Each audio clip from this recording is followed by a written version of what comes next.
asalaamaaleykum suñu mbokk internet yi ñuy suivre sur Référence Actu ñu ngi leen di dalalaat ci seen émission ndénkaane koor tey nag suñu ganu ndénkaane koor mooy Mame Goor Diazaka Mame Goor ñu ngi lay nuyu. waaw maa ngi lay fay di nuyu internet yëpp di nuyu képp koo xam ni yaa ngi xool Référence Actu. Mame Goor ñu ngi nekk ci weeru koor yow xam naa question bu ma njëkk a posé yow Baye Fall nga quoi xam naa ni koor gi neneen nga koy dundee doo woor de. waaw xam nga nag Baye Fall dañuy wax ni Baye Fall du woor. wala Baye Fall du julli. mais nit ki diineem moom rek la. concerné du dafa war a taxaw ci presse wala mu taxaw fu nekk di ko wax. li am solo mooy ngay jaamu yàlla di ko jéem a matale. parce que ki am jaamu yàlla bu mag yàlla rek moo ko xam. effectivement mais ñun. ay taalibe Sëñ Tuubaa lañ benn ay jullit lañ. ay taalibe Sëñ Tuubaa lañ ay Baay Faal lañu. ñu ngi woor koor gi ni mu war a doxee noonu lañ koy doxalee. di ko dund ak suñu njaboot. di jéem a def lépp loo xam ne lu baax la. loo xam ni dina neex yàlla neex yonent bi. neex yàlla neex Sëriñ Tuubaa neex képp koo xam ne daal. nit ku baax kilifa diine la. Mame Goor nu muy dundee weeru koor parce que weeru koor. yow artiste nga businessman nga activités yi day ralentir bu nekkee artiste bi du tëggati. nan nga koy dundee. waaw xam nga weeru koor moom boo xoolee ñu bëri dañ naan activités yi dafay wàññeeku mais mun nañu wax ni sax dafay yokk parce que weeru koor ci ngay ëpp temps xam nga ñun comme ay borom kër lañ yenn saa yi nga génn heure añ jot soxna si wala di la laaj fooy añ ak yooyu mais bu dee weeru koor da ngay génn rek taalal. ba heure dogu jot nga ñëw sa kër dog donc activités yi ci say affaire business ak yooyu mën na bañ a tardé. mais boo xoolee musicalement les artistes tamit weeru koor mun nañu wax ni moom mooy weeru congé. mais bu nekkee weeru congé tamit ci nga mën a profité defar ay textes dem studio enregistré. mais ñun yàlla daf ñu nattu nii.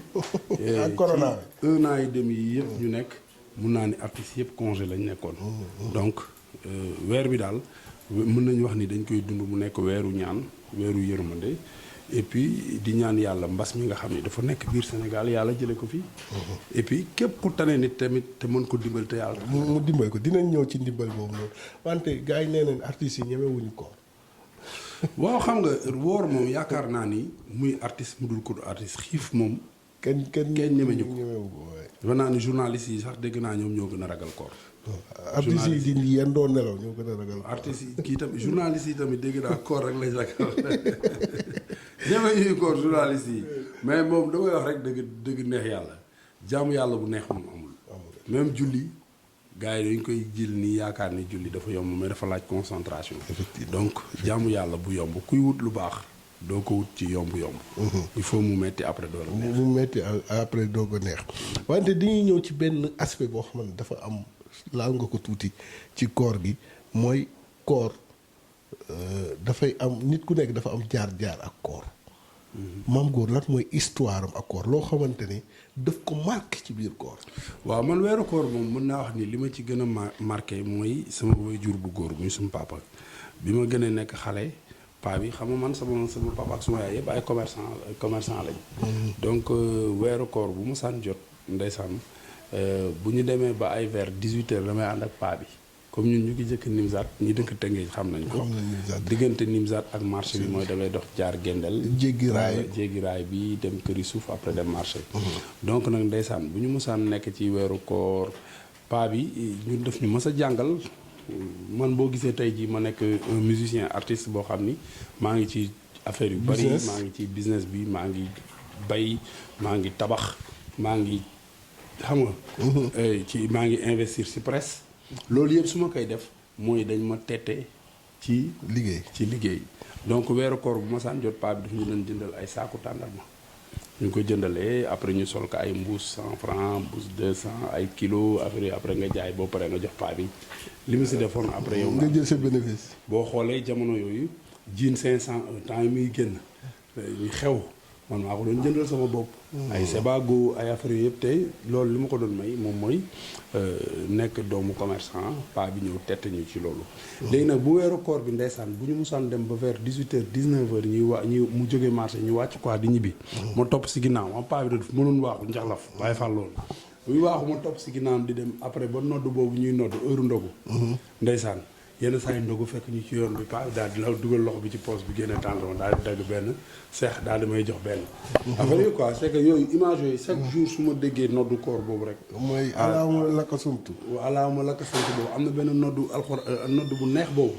nodd bu neex bu benn waay di nodd boobu saa yu ma ko déggee rek alaama lakka sumtu sama xel dafay dem ci paa bi. dafay et puis àddina xam nga kenn dëkku fi. effectivement paa bi il est mort il y a 25 ans xaw ma 30 ans léegi 93 ak léegi war na ko jege. dañ koy ñaanal yàlla xare ko àjjana. woyofal suuf ci kaw. rëcc wuñu nag parce que tette nañu ci liggéey. te jaamu yàlla yi bi ci jiitu yaakaar naa mooy liggéey. ndax mosoo gis kuy julli def yaramu neen. te yére yi ngay sol booy julli daf laa war a lew. da ngay liggéey pour mën ko jënd donc nag. paa bi dañ koy ñaanal yàlla xare ko àjjana moom ña ko fa fekk ak ñam fa fekk ñëpp. beneen bi mais histoire bi ma soxla mooy maam góor da daan wooru gàlle da daan dem fële tool yi fële.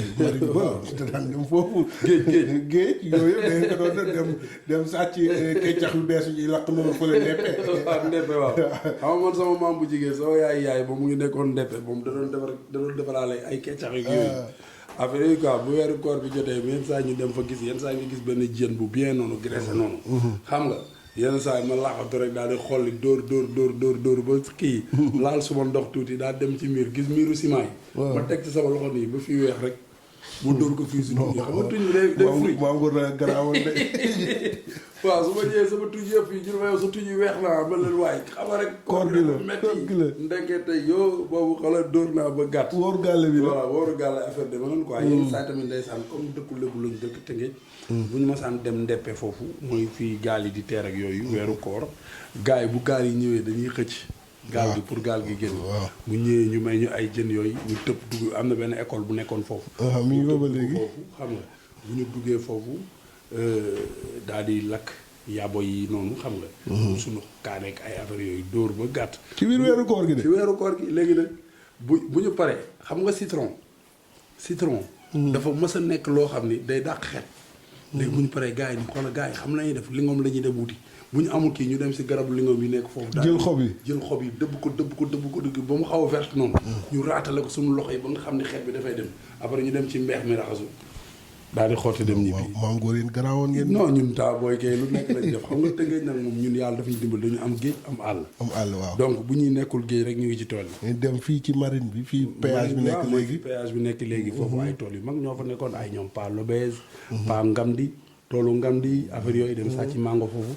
Pa Lopez ndeysaan ñoo ngi koy ñaanal moom tamit yàlla xare ko àjjana. bu la mosaan jàpp pa bi ci ko militaire la yor bu la jàppee da lay pompeloo quoi da lay pompeloo ba nga dafa ay tuyau ñoo fa amoon tuyau ya. mooy li ñu daan wax tuyau yi mooy tuyau ndox yi fi mu jaaroon àll la woon ni ñu fa daan dem di wut ay der kase affaire yi demee noonu donc mooy fi ma dëkk rek léegi nii. waaw fi nga dëkkee der kase la woon. effectivement donc nag xam nga loolu. lu may fàttali ci weeru koor la loo xam ne dëgg neex yàlla. daf la formé quoi. waaw daf la formé xam nga léegi nag suñu boy yi léegi dañuy judd rek nekk ci internet bi. yor seen i kàpp affaire yooyu di dóor ay. nekk mag dañuy judd rek nekk mag. waaw dañuy judd rek ñoom boy ñi dañoo am chance de comme jamonoy TikTok lañ fekkee. mais dafa am beneen aspect aussi te nga ciy dox muy solidarité. dañu gis ni koor gi wax dëgg fa yàlla sénégalais yi jullit yi même ñu dul jullit sax ñu ngi teg solidarité mais solidarité bi dañ ko dafa tasaaru ba pare parfois nga gis ñoo xamante dañuy fekk ku sonn ñu koy jox ndimbal mais filmer ko exposer ko yooyu noonu noo ko gisee.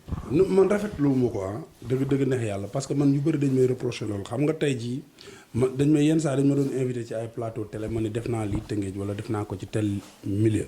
gars yi dañ koy wetti ni du dëgg. man li ma si jublu woon mooy boo gisee sama mouvement ak sama nit yi dañuy wax ni ma booy def action dee ko wane. waaw parce que preuve baa ngi nii dafa baax mais am na ñu bëri ñoo xam ne tey boo defee action te wane woo ko dañ naan voilà du dëkk mooy comme jamono yi nga xamee ni lycée Ablaye Sadji amoon na problème ma jëm.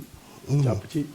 xam nga yenn affaires yi. léegi loolu moom mooy tax ñiy def politique des fois comme bu ñu defee action bu baax nit ñi weddi ko ñu koy filmer mais dama bëgg rek ñoom tamit ñu xam ni képp kuy def lu baax bul toppatoo nit ku ne fekke naa ko wala fekkewu ma ko li am solo ki nga ko defal soo ko waxee wala soo ko kiwee mu weddi ko ki nga ko defal bu goree dina génne man defal na ma ko. effectivement loolu moom moo am solo. effectivement mais tamit jël teraanga di ko jox nit ci weeru koor jël filmer ko ñëpp xam ni kii amul man keroog rek def naa fi ay don benn presse boo xam ni ñëw na fi fekk ko mais dama ni bu leen neexee mun ngeen jël nit yi mais bopp yi da ngeen koy. dindi quoi ñu jël rek. bisu nii nga xam ni nit ki dinay wax mais doo gis kanamam. yoo xam kan la quoi c'est important.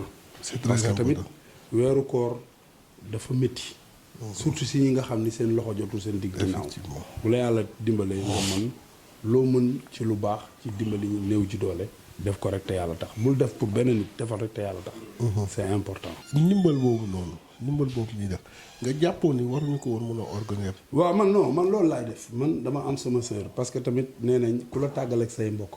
ci ay mbokkam la jëmee. effectivement man dama am suma rakk boo xam ni ñoo bokk ndey ak baay jigéen la mais xam nga nee nañ jigéen ñaari loxo ñooy takk tubéy mais ñaar ñooy woddu sër boo amee nit mu am fayda am fulla wan la njub booy def dara mu nga am naa suma sœur boo xam ni bi may ASC yi fii ay mayo moom laa koy jox su ma amee ay dons yu may joxe tey rek maa ngi am benn ndogu bu mag bu am fii à Rufisque boo xam ni li muy dajale ci ay nit kenn xamul mu toll la ma leen jàppalee yëkkati naa ko jox ko incha allah bu ngoonee moom dina fa dem. comprendre la. te tey mu nekk ñaari ndogu yoo xam ni bokkul. yoo xam ni fenn fu nekk dina fa dem am lu mu fa yóbbu. comprendre la donc loolu la man daal dama bëgg nit booy def dara nga def ko ci sutura te yàlla rek tax. buñ ci saxee lu baax rek la ñuy am. mais Sénégal léegi dafa changé nit ñi dañu dem ba nga xam ni. da ngay dem ba yow doo comprendre sax nit ñi am na benn xeetu soxor boo xam ni si nit yi yàkkamte nit am dara lu ko dal ba ñu weer ko génn si ay presse di saaga ay nit comprendre la génn si ay presse di weer ay nit di waxal nit lu bon loo ko xamal si lu bon nga wane ko su tabaski jotee ak korité jour korité nga ñëw ni ko baal ma àq mais baal ma àq boobu c'est faux nit su fekkee ni tey jii da ngay tooñ ba tabaski jot ak korité rek nga ñëw ni salaamaaleykum na ngeen def baal ma dafa yomb. il faut ñu yéenante jàmm. xam ni Sénégal benn bopp la kenn mënu ko xar ñaar. ku ëppale sa morom dafa am ay xeet nit yoo xam ni tey jii. ku ëppale dinañ ñëw ci yooyu ku ëpp sa morom dimbali ko. te bañ a sàggi sutura. waaw loolu moo am solo moom laay wax. xam nga nit sàggi sutura doomu aadama dafa grave. surtout ku yor njaboot. moo tax daal. li nga xam ne daal maa ngi koy ñaan di ko ñaan sénégalais yi mooy ñuy dimbalante ci sutura dimbalante di yëkkati alal jox ko nit. même ci wàllu xel wàllu waxtaan sax. yow tey jii mën nga ma conseiller loo xam ni. tey moo gën xaalis. effectivement est-ce que comprendre la donc nit ñi nañu raxas seen xol yi. boo bàyyi ba weeru koor bu timis jotee nga gis gars yi jumaa yi fees del jàkka yi fees del fu nekk nit ñi te yéenante wuñu jàmm. moo zéro moo yem.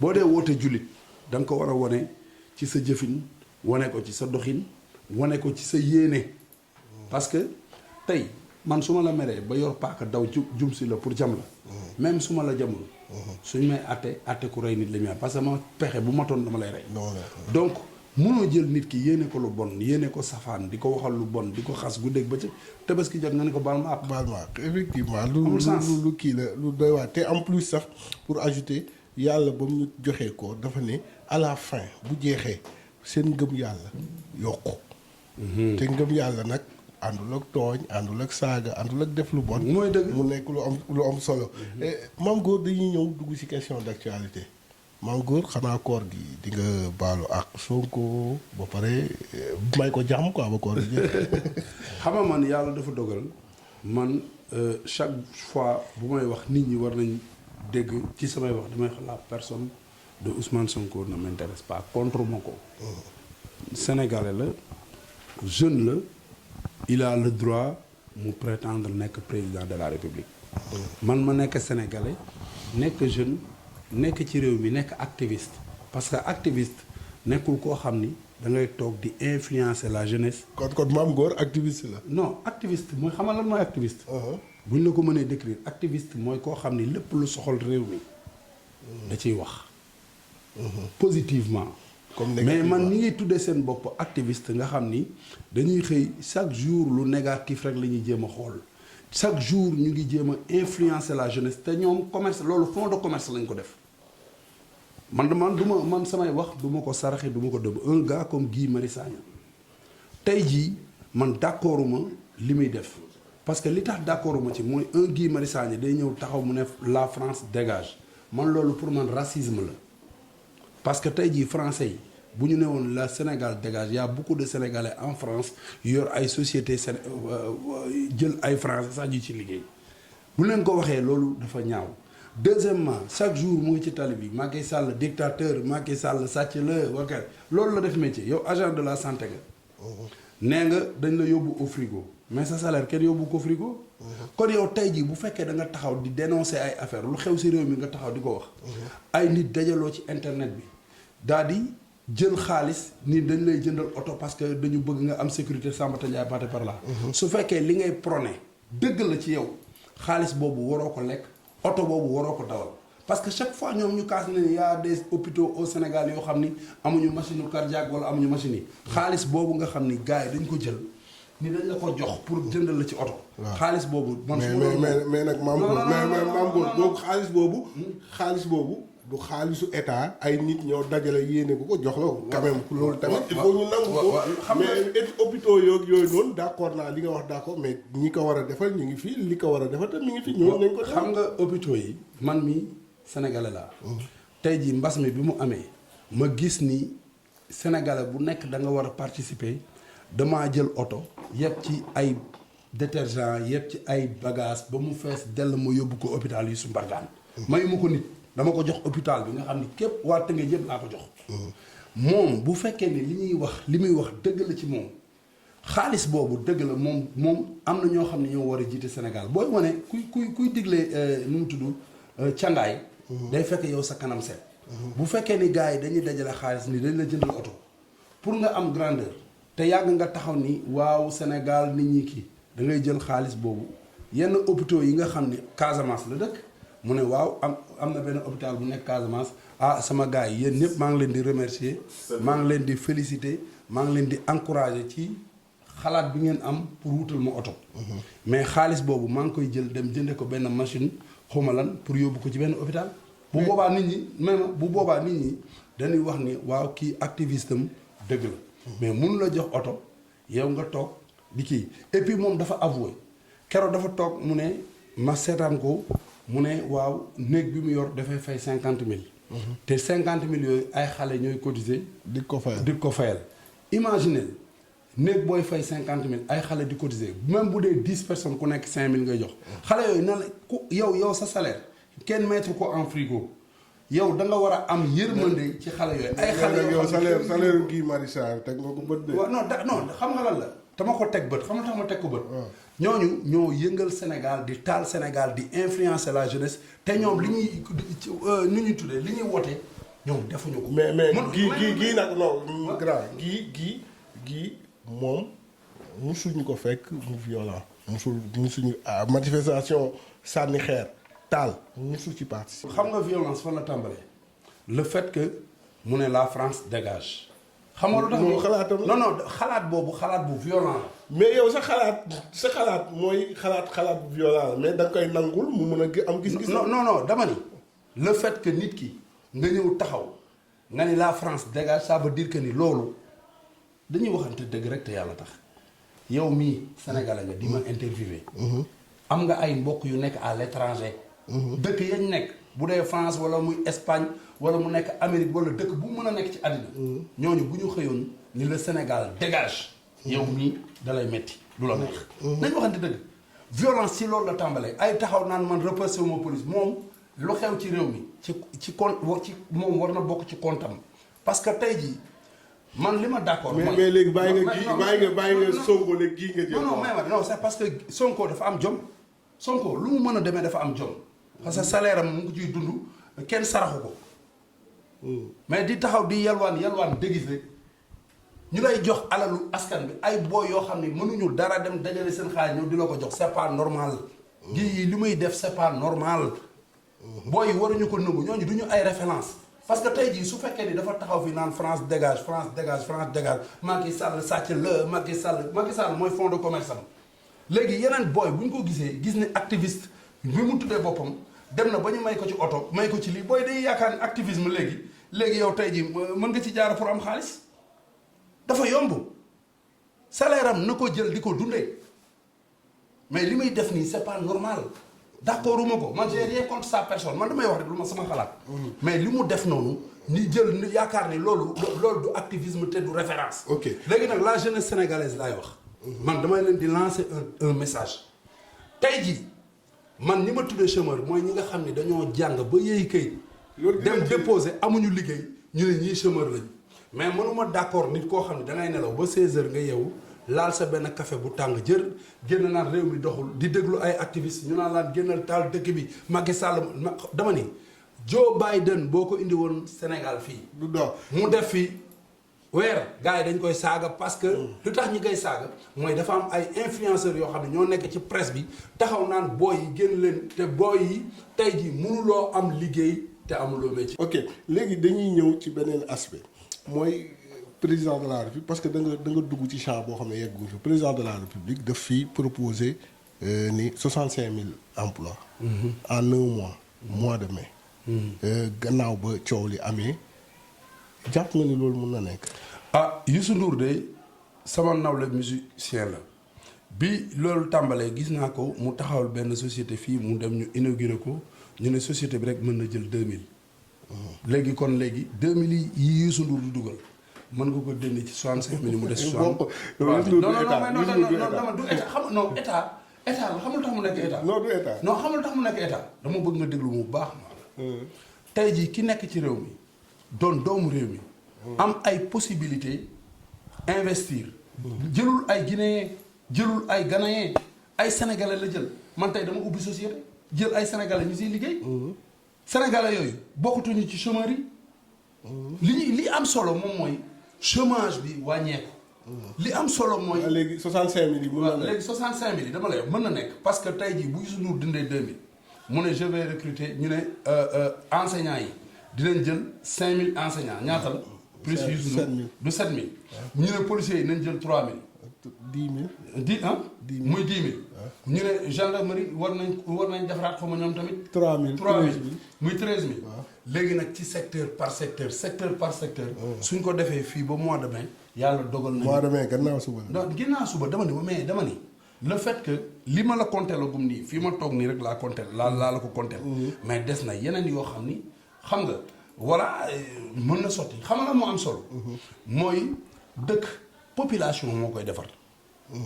man day ba ma nekkee maam góor ba léegi yàgg naa tukki di dem à l'étranger chaque jour damay xool la presse sénégalaise ak presse internationale bi musuma gis dans les pays développés ñu am grève wala ñu am lu leen metti wala ñu am marche ñu génn di taal ay car wala ñu taal ay kii wala ñuy lakk dëkk bi xam nga lu tax.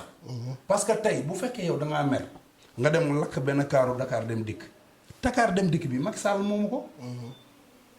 doomu Macky Sall moomu ko Dakar dem dikk bi sénégalais yi ñoo ko moom. yow tey imaginez ñu ne ñun dañu am ay problème stade coow am benn mbër ñu daan ko wala mu daan ay nit dem jël chaise yi di ko damm di sànni indiscipline boobu xam nga lan moo ko indi mooy tey ñun ñii nga xam ni yàlla dafa dogal bu ñu waxee lu mat quelques personnes déglu ñuy wax lu baax di sensibiliser booy yi ci liggéey ci defar dëkk ba pare may lancer benn message le gouvernement du Sénégal mooy éducation civique ñun bi ñu nekkee xale amoon na suñu école. dañu ko daan ak moral. ñu commencé ko dugal ci xale yi nga xam ne dañuy dugg xale yi door a dugg école ak ñu nekk ci école yu ndaw yi nuñ tudd. genre tëgg ak fecc rek la leen. non waaw ñooñu nuñ tudd. mooy case des tout petits. waaw case des tout petits xale yu ndaw yooyu. tëgg fecc ñu commencé di leen jàngal éducation morale éducation civique. ñu xamal leen ni drapeau bi bu ñu ko dee yëkkati da nga war a taxaw hymne national bi da nga ko war a man comprendre la soo meree waroo dem di taal ay biens publics yi nga xam ne état moo ko moom. nga xam ni gis nga américains yi dañu fonk seen drapeau dañ la koy teel a jàngal ku nekk xam ni tey jii réew mi ñun ñoo ko moom. bu yàqoo ñun la yàqoo. mango li ñu léegi mu jeex. waaw li ñu cërale ci waxtu waaye duñ jeexal te waxuñu ci Mati 3 Pommes. Mati Trois Pommes dañ ko gis mu génn di wax ni lu ko dal ci jamono ji nekk Ousmane Sonko la ndax ay nit yu bokk ci parti wala yiy wax ni ci parti am lañ bokk ñu ngi koy menacé loolu lan moo ci yoonu Ousmane Sonko. mais loolu man dama koy ñaawlu xam nga duma ni lu si yoon Ousmane Sonko parce que ki mu dal. ki mu dal moom Mati Trois Pommes. seetaan naa ko ci benn télé ñu koy poser ay question mu ne Ousmane Sonko la. moom mu ne dina porter plainte. pour menace de mort. xam nga tey man ci événement yi fi amoon fan yële passé ci laa gisee ay nit yoo xam ne soi-disant ay Ousmane Sonko lañu àndal di génn naan dem leen ngeen taal kër diw. man de tey jii man su ma gisoon ay nit ñu influencé maam góor ñu ne dem leen taal këram ma dem taal kër Ousmane Sonko. te loolu guerre civile lay indi. il faut que nit ñi arrêté boo xamee ciment li muy jar xam suuf li muy jar doon di demal nga lakk kër jàmbur. Mati Trois Pommes jigéen la Ousmane Sonko problème bi mu am amu ko góor amu ko yow amu ko man jigéen la ko amal ab sénégalaise bu tudd Adji Sarr ñoom ñaar ñu nekk ci néeg di fa futtee kaw ko sumee ba am problème ku jigéen ki am lu ko metti dem porter plainte su amee grandeur dafa war a dem wuyu mais Ousmane Sonko dafa mel ni dafa am problème ak jigéen ñi chaque fois jigéen ñi ñoo koy. mais attends te jigéen mais attends Mati dafa def ay rapprochement am Ousmane Sonko waxu ko defu ko. lépp lu ma gis loo xam ne dafa concerner président. ak ay ministre am. te ma gis ne lii jaaru yoon. ci digg bi laay jaar loolu Sénégal yëpp mën nañu ma ko. seedeel ma ko. Mati Trois Pommes dafa génn mu ne j'accuse Ousmane Sonko su fekkee ni loolu naqari na ko moom na contre plainte wala partem porter plainte Mati Trois Pommes mais Mati Trois Pommes dafa génn ci journaux yi te jigéen la Ousmane Sonko il faut mu defar relation ak jigéenu Sénégal yi ak jigéen yi si àddina bi parce que tey jii ki mu amal problème. ci ñaar kese la jigéen ñaar kese la. waa léegi ñaar kese et ñooñu aussi duñu ñooñu tekkiwuñu ñooy jigéen Sénégal yëpp aussi. dama bëgg nga déglu ma bu baax wax la ñun jigéen ñooy suñu yaay. jógee fii nga may interviewé. soo ngoonee boo demee sa kër jigéen moo lay xëcc ba nga ñëw mu defaral la café. loolu dëgg di dalal sa xel. loolu dëgg la. jigéen ñi suñuy doom lañ suñuy sœur lañ suñuy soxla lañ. effectivement man nee naa la encore une fois. billaahi Ousmane Sonko lépp lu ma ko yéene yàlla na ma jëkk a dal. image am laa bëgg man dama bëgg Ousmane Sonko ñoo bokk génération. dafa war a defar relation digganteem ak jigéenu Sénégal yi. parce que boo amee benn problème ak jigéen problème bi vidé buñ ko nga amaat problème ak beneen jigéen. Ousmane Sonko tey jii dafa war a am grandeur keroog dama ko gis mu génn mu ne man dama lay wax rek constat bi ma def te bul ma dagg nag ngir yàlla. dama gis keroog bi juge Samba Sall gaañoo ma gis ay nit di jubilé kontaan ci nit ku faatu may profité ci occasion bi di jaale ay mbokkam di leen ñaanal yàlla xare ko àjjana. loolu passé Ousmane Sonko gën a def conférence de presse mu ne waaw naqarlu na sax décès juge bi. mais mu ne waaw dossier bi. xam naa ni instant bi état bi day xool juge bi nga xam ni moo gën a corrompu ci Sénégal pour jox ko dossier bi. xam nga man pour man déstabiliser nit ñi ak nu mu tudd nan lañ ko mën a waxee sax am na benn mot bu ma bëgg a utiliser di influencer nit ñi ci loo xam ne ñëwagul yow koo xam ni personnage am kenn xamagul kan la. tey ji imaginel bu ñu xëyoon ñu ne dossier bi jox nañ ko Sissoko.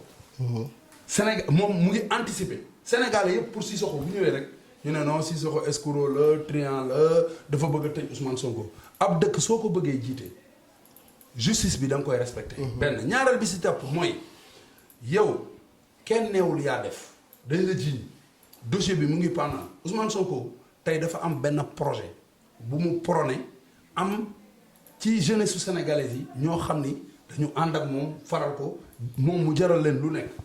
bu bëggee dimbali ñooñu xam nga lan lay def bërki dem maa ngi doon def benn émission ci benn plateau télé mu am Aliou Sow bi nekk Walfadjri mu ne moom xam nga moom activiste la ñëpp xam nañ ni moom àndul ak Macky dafa contre Macky chaque jour day dal ci kawam mais lu mu wax dafa am lu mu wax lu ma apprécié parce que daf ni Ousmane Sonko tey jii pour mu mettre à l'aise waa Pastef projet la te ña fa nekk am nañu xam-xam na jëlee ay pour moment ay affaire am mu régler problème bi ba mu sotti bu sottee ba pare léegi bu ñëwee mu am grandeur. mais fekk mu ngi camoufler affaire bi naan dañ maa complot dañ maa bëgg a tëj. dañ bëgg a wéeru ci affaire Karim Wade ak Khalifa Sall. ñoom bokkuñu. Khalifa Sall ak Karim Wade bu ñu leen jiiñee ñu ngi leen jiiñ affaire xaalis mais kii liñ ko jiiñ crime la. mooy jigéen boo xam ni tey jii da ngeen a wéet ci néeg mu jàpp ni da nga ko violé mu dem porter la plainte. na am grandeur wu mu dem mu wuyu. te Mati Trois-Pommes mii tamit di ko interpellé ni dañ koy menacé de mort waa Pastef ñëpp gis nañ man mi di wax ak yow dañuy xëy di ma saaga suba teel ba ngoon. gis naa benn journaliste Pape Alé Niang mu invité nit di wax ak moom kooku ni Mame Goor day ñëw suñu salon di maase wu jël sama téléphone joxe ko directement ci internet bi. muy recevoir ay 3000 appels par jour. ñëpp doon ay ñuy saaga te ñiy saaga ñooñu ñëpp dama la bëgg a expliquer affaire bi ni muy demee ñooñu ñëpp ànd ñoo moom de. da ngay gis benn nit bu am 10 comptes yëpp mu ciy saaga. wut ay numéro yoo xam ne ay numéro Mauritanie la Mali affaire yi demee noonu wut ko di saaga nit yi. mbooloo boobu ñuy woote amuñu ko. est-ce que comprendre la Sénégal weeru koor lañ nekk benn bopp la kenn mënu ko. ok dañu fexe di rafetoo. moo gën ñoom ñu ñëw. depuis ñu ñëw ci politique gu Sénégal. laa gis ni ñoom bi ñu ñëwee ba léegi saaga. xaste menace. te dëgg neex yàlla nekkul loo xam ne lu rafet. ok Mame Goor xam naa ni li ñu cërale ci waxtu jeex na daanaka léegi ñaari minute rek nga tàggoo mu jeex. waaw li may def moom mooy di la remercier di remercier waa Référence Actu équipe bi yëpp gis ni équipe bu professionnel la yow moom dafa ak yow émission neexul parce que da ngay mel ni yow daal yow opposant nga yow booy bi kii moom opposant la waa Sénégal si soxoo gi nii opposant bu mag la kenn mënul wax ak moom da lay acculer mais nag dëgg neex yàlla professionnel la parce que tamit noonu la un journaliste du laisser de da ngeen di voilà da ngeen di raak voilà donc maa ngi lay gërëm di la remercier di remercier équipe bu Référence Actu di ñaan yàlla Sénégal mu def fi jàmm man nag tey jii soo gisee sax tey jii ma avancé ci wax bi li ma wax waxu Trois-Pommes Mati Trois-Pommes moo tax ma wax mais man depuis que sëñ Mountakha génn déclaré ni dama bëgg ñëpp noppi ci dossier bi yaakaar naa ni boobu ba léegi kenn dégguma ma wax ci quoi que ce soit Ousmane Sonko tamit encore une fois weeru koor lañ nekk yéene moo ko lu bon yéene moo ko lu ñaaw maa ngi koy ñaanal dossier bi mu dugg ci ak jàmm génn ci ak jàmm bu fekkee dafa tooñ ñu xam ni moo tooñ bu tooñul tamit ñu xam ni tooñul mais man li ma ci jublu rek mooy lu baax di lancer message la jeunesse sénégalaise ñu xam ni Sénégal seen réew la ñoom ñoo ko moom fii jeunesse mooy entre 18 ans ba 35 ans xale yi nañu xam ni état mënul jox ñëpp liggéey ku ci nekk école ba école tëj jàngatoo demal nga jàng métier may ñaax état bi tamit bu fekkee dañu am ay menuisier école yi table banc yi ñu jël marché yi jox ko menuisier sénégalais yi nu mu tudd seen parking automobile yi tamit ñu jël mécanicien yi Sénégal yi jox leen ko ak tôlerie yi ñuy peinture ñëpp am liggéey loolu moom maa ngi koy ñaan état Sénégal et puis di ñaanal Macky Sall mi nga xam ne moom moo jiite réew mi yàlla defal ko jàmm parce que gaal moom boo ci duggee capitaine bi da nga koy ñaanal da nga koy ñaanal jàmm merci beaucoup da nga koy ñaanal merci beaucoup Mame Goor seede yi nga def si ñoo xam si yow la nekk yow yaa baax rek nga nekk suñu grand ñu yàgg toog ak yow di kontaan bu baax damay am plaisir di def ak yow émission di ñaanal yàlla weeru koor gi lépp lu ñu fi jaamu rek yàlla ko yàlla nangu yàlla def Sénégal barke suñ mbokk internet yi mu nekkoon Mame Goor Diazaka en tout cas seen émission xaw ma nu mu tudd ndénkaane koor bi moom tàng na jër parce que da ngay wax koor ba jaag rek jékki-jékki gars yi yow ci actualité ba tey suñu internet yi gis ngeen Mame Goor moom il est ingérable quoi mu nekkoon seen deuxième numéro émission ndénkaane koor ñu dalaloon ci Mame Goor Diazaka di leen dig daje beneen émission ak beneen gan